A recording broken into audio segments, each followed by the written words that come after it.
Well, hey everybody, it's me, Jermaine, and I'm back with another Simple Truth news update.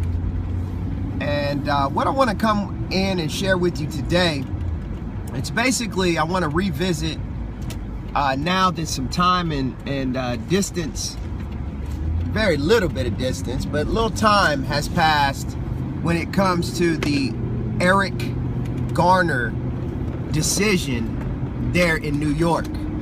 That decision by the New York City grand jury to not indict the officer that literally choked Eric Garner to death.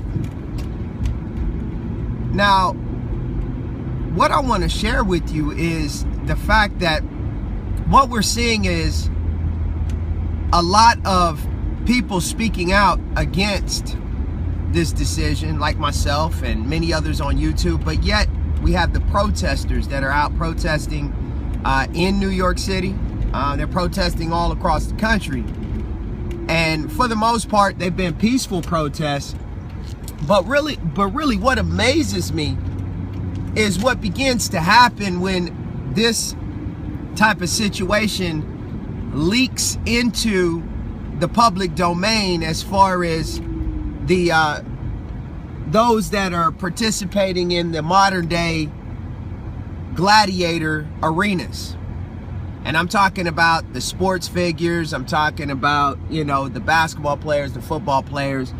And just a couple of days ago, it made news that Derrick Rose, that plays for the Chicago Bulls, during warm-ups, he wore a black t-shirt with white lettering on it that said, "I can't breathe."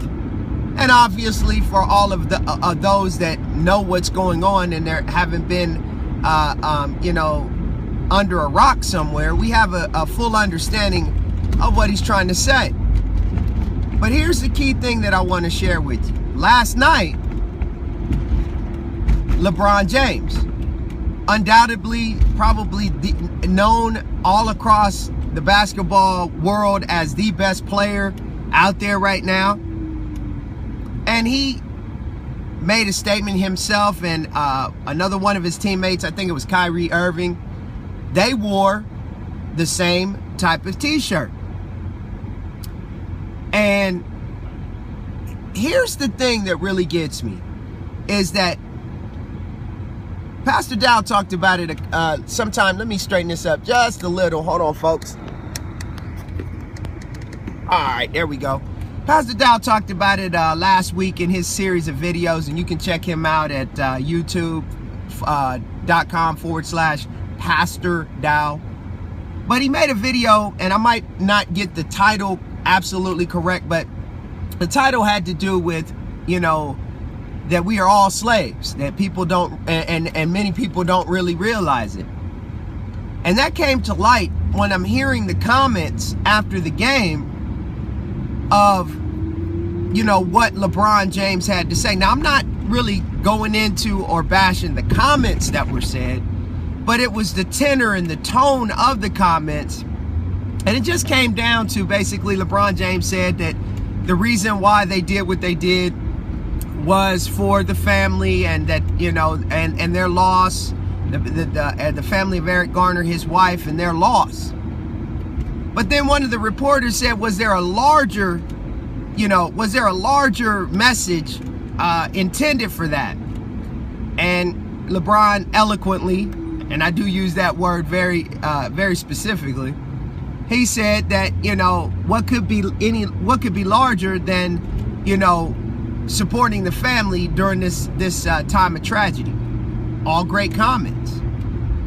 But it just goes to show you, and here's I'm coming back to this being slaves, that it just goes to show you that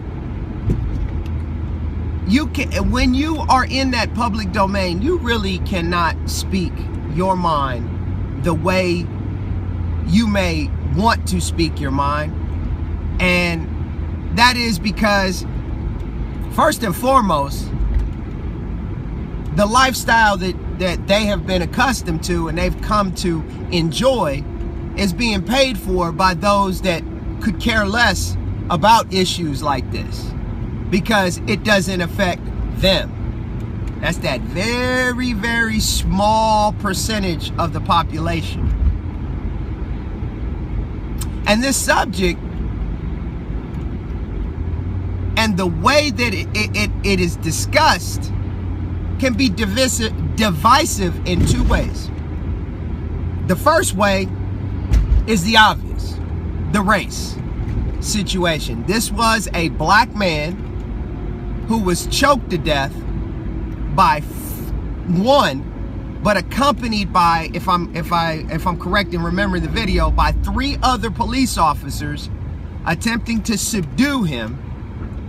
And where they get the statement, "I can't breathe," you can obviously hear on the videotape.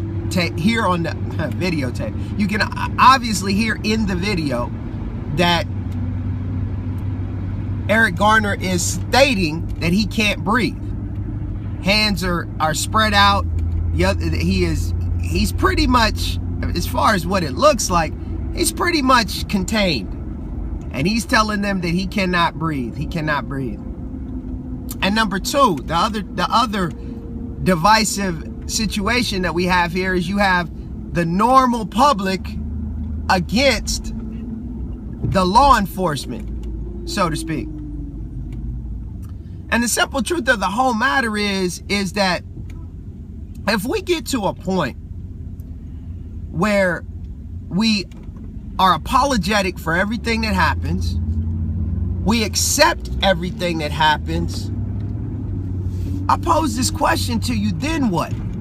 What do we have if we cannot stand up for our own personal safety, our own rights? What do we have?